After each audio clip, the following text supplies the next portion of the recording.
మేము ఈ stay through Airbnb book చేసాము. నేమ్ వచ్చేసి అర్జున స్టే. కాస్ట్ వచ్చేసి 5,000 అరౌండ్ పట్టింది. అండ్ దట్ టూ మేము ఆన్ సీజన్ వెళ్ళాం కాబట్టి ఆ కాస్ట్. ఇన్ కేస్ మీరు ఆఫ్ సీజన్‌లో వెళ్తే కాస్ట్ ఇంకొంచెం తక్కువుంటుంది.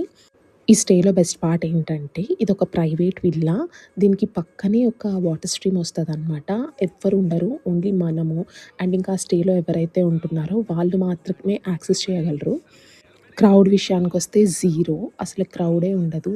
ఇన్ కేస్ మీరు ప్రైవేట్‌గా సరౌండింగ్స్ అన్నీ చూసి రావాలంటే ప్రైవేట్‌గా వెళ్ళొచ్చు. ఇన్ కేస్ ప్రైవేట్‌గా వెళ్ళడానికి భయమేస్తుంది, ఎవరు లేరు అనుకుంటే లోకల్ పర్సన్స్‌ని ఎవరో ఒకళ్ళనిచ్చి మన ఓనర్ పంపిస్తాడు. ఈ వాటర్ స్ట్రీమ్ పక్కనే అండ్ మనకి పిక్చర్స్ అవి తీసుకోవడానికి మంచి వ్యూ పాయింట్ ఉంది. అండ్ ఇక్కడ నుంచి ఒక 1-2 కిలోమీటర్స్ వాక్ చేసుకుంటూ వెళ్తే మనకి ప్రైవేట్ వాటర్ ఫాల్ ఉంటుంది. ఎవ్వరు ఉండరండి. మనం మాత్రమే ఉంటాము. చుట్టుపక్కల కొంచెం డాగ్స్ అవి ఉంటాయి. అదొక్కటే మనం అబ్జర్వ్ చేసుకోవాలి. Apart from that the stay is 10/10 and next వీడియోలో మళ్ళీ కలుద్దాం. బాయ్.